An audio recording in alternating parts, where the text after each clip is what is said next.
Perkenalkan, nama saya Cokorda Istri Larasati Virgita Anggara Putri dengan NIM 642300105. Pada kesempatan kali ini saya akan mempresentasikan hasil tinjauan saya mengenai analisis kinerja keuangan. Dalam presentasi ini, kita akan melihat lebih dalam studi kasus pada 3 perusahaan.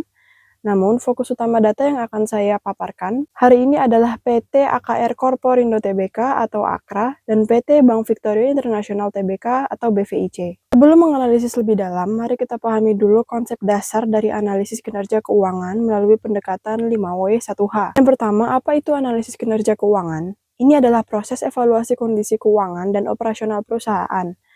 Lalu mengapa perlu dilakukan? Tujuannya untuk menilai seberapa efisien perusahaan menggunakan modal dan asetnya. Siapa saja yang berkepentingan? Tentu saja para investor, manajemen, kreditur, hingga pemerintah. Di mana fokusnya? Analisis ini berfokus pada laporan neraca dan laba rugi. Kapan dilakukan? Biasanya dilakukan secara periodik, baik tahunan maupun per kuartal. Dan bagaimana caranya? Yaitu dengan membandingkan data historis perusahaan dengan standar industri yang ada saat ini. Secara spesifik, analisis ini memiliki 3 tujuan utama, yaitu yang pertama, untuk likuiditas ditujukan untuk mengukur kemampuan perusahaan melunasi kewajiban jangka pendeknya. Kemudian yang kedua, solvabilitas untuk menilai kemampuan membayar seluruh hutangnya, baik jangka pendek maupun panjang. Dan terakhir, profitabilitas untuk melihat seberapa efektif perusahaan dalam mencetak laba. Mari kita aplikasikan analisis rasio ini pada PT AKR Korporindo AKRA. Berdasarkan data yang ada, kita bisa melihat beberapa indikator utama. Dari sisi likuiditas, current ratio, AKRA berada di angka 1,2 hingga 1,5 kali. Angka ini sedikit di bawah standar ideal yaitu 2 kali, yang berarti perusahaan perlu memperhatikan kewajiban lancarnya. Namun dari sisi aktivitas, total asset turnover, perusahaan beroperasi dengan baik di angka 1,22 kali, melebihi standar ideal yaitu 1 kali. Untuk solvabilitas, DER, angka 1,26 kali menunjukkan hutang perusahaan masih dalam batas aman yang normalnya di bawah 1,5 kali. Dan yang paling impresif adalah profitabilitas return on equity-nya yang mencapai 21,90%, jauh di atas standar ideal 15%. Ini menunjukkan AKRA sangat piawai memberikan imbal hasil bagi para pemegang sahamnya. Selanjutnya adalah analisis nilai tambah menggunakan metode EVA atau EVA dan MVA. EVA, Economic Value Added, mengukur laba setelah dikurangi biaya modal atau WACC. WACC AKRA berada di angka 8,36%.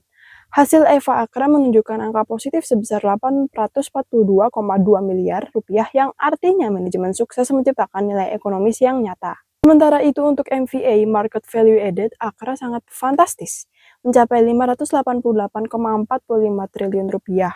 Angka positif ini mencerminkan tingginya ekspektasi dan kepercayaan pasar terhadap prospek masa depan AKRA. Sekarang kita beralih ke sektor perbankan, yaitu PT Bank Victoria International atau BVIC. Untuk bank, kita menggunakan metode RGEC atau Risk Profile GCG, Earnings, dan Capital. Dari tabel pembobotan, meskipun risk profile berada di peringkat 5, tidak sehat, bank ini memiliki perlindungan kapital atau permodalan yang sangat kuat di peringkat 1, sangat sehat, serta GCG yang sehat. Secara keseluruhan, peringkat komposit BVIC berada di angka 3,32 yang menyimpulkan bahwa Bank Victoria berada di dalam kondisi cukup sehat.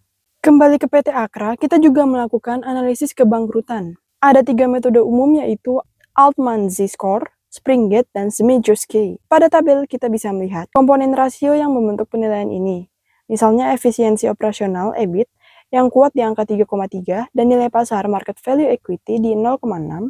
Komponen-komponen ini dikalkulasikan untuk memastikan bahwa AKRA berada pada zona aman dan jauh dari potensi gagal bayar atau distress. Sebagai penutup dari sisi analisis, kita tidak boleh melupakan faktor makroekonomi yaitu valuta asing dan inflasi. Fluktuasi kurs valuta sangat berdampak pada biaya bahan baku dan hutang falas perusahaan.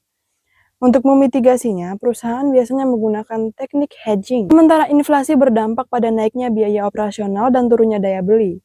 Metode pendekatannya menggunakan Current Purchasing Power Accounting atau CPPA untuk menyesuaikan nilai aset. Bagaimana dampaknya secara nyata? Mari kita lihat data AKRA tahun 2024. Dengan kurs USD di akhir tahun yang menyentuh 16.129 rupiah dan utang falas perusahaan sebesar 42,97 juta USD, AKRA mencatatkan rugi kurs audit sebesar 8,422 miliar rupiah. Fluktuasi valuta ini memberikan dampak tergerusnya laba perusahaan sebesar kurang lebih 6,17%.